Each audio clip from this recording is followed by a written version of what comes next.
is time.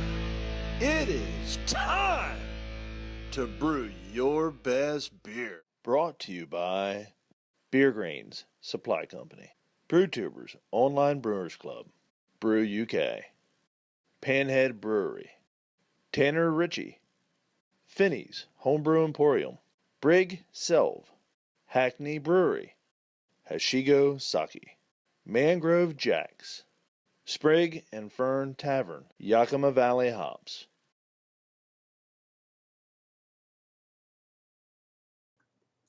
Hi there, it's Neil here again from Half Empty Brewing. It's time to bring you another beer review for the SJPORR Challenge 2014. Now, first I need to start with an apology. I just did the beer review and only found that something went wrong with the memory card on my camera, so I've had to shoot this again. So unfortunately you're going to miss the pour of the beer that I'm reviewing. This time I've got JA064GB, which is a Christmas Imperial Stout. It's 10% volume. It's brewed with Father Christmas, no less. Brewed to help elves sleep. Drinking a full bottle might be too much for normal humans. Guaranteed to keep you warm on a winter's night. Information we've got on the website are that it's a BJCP style of 13F, the Imperial Stout. The ingredients we have are molasses, spring water, fuggles, vanilla and cinnamon. There are no IBUs listed. So yes, unfortunately I'm not able to bring you the pour. That happened about 10 minutes ago. So I'm filming it now using my webcam just so that I can be confident that it will work. So anyway, here's the beer.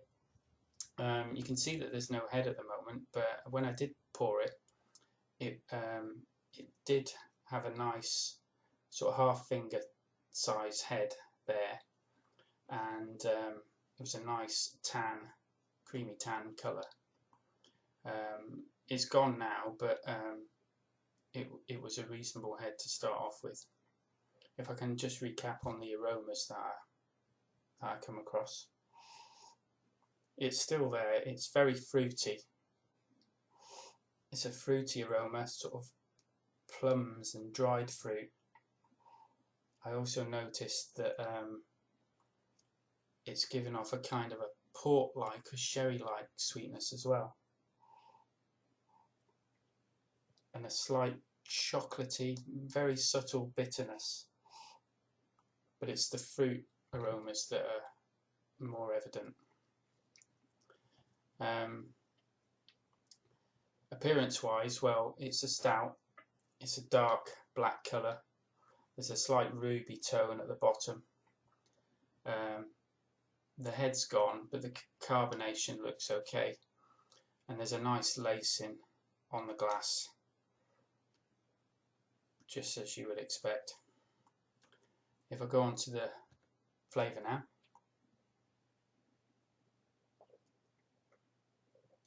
The alcohol kicks in straight away. You can clearly tell that it's a 10% beer.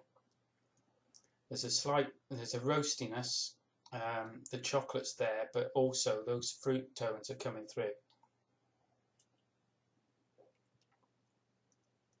Dried fruits, plums and currants, raisins, that sort of thing. And going back to the aroma, the port-like, you can almost taste that there's almost as if there was port in the beer itself. There's a whole array of flavours within there that I would take forever to try and either name them or even detect them. Very complex. There's a nice balance between the aroma and the flavour. So it's definitely a pint drink to savour. It's definitely the sort of beer that I'd like to be drinking on a winter's night to keep me warm. The mouthfeel, I would say, is a full-bodied feel, very silky texture. You know, it lingers on the tongue.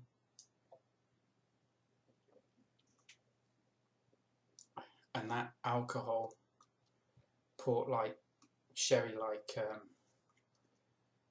taste is there also. It's carbonated enough for me. It's obviously not showing much of a head, but for me, there's enough tight little bubbles in when you take the drink to mix up all those flavours and, you know, give it a good stir. It's definitely a pint that I would certainly like to try again. So overall, an excellent pint, complex flavours, fruity tones, nice alcohol warmth, and a great beer. So whoever brewed this, I think you've done a great job. But that'll be it for now. I'm just going to hope that my webcam recorded this okay. Thanks for tuning in, thanks for sending the beer, and we'll look forward to bringing you another beer review shortly. Cheers. And happy Christmas.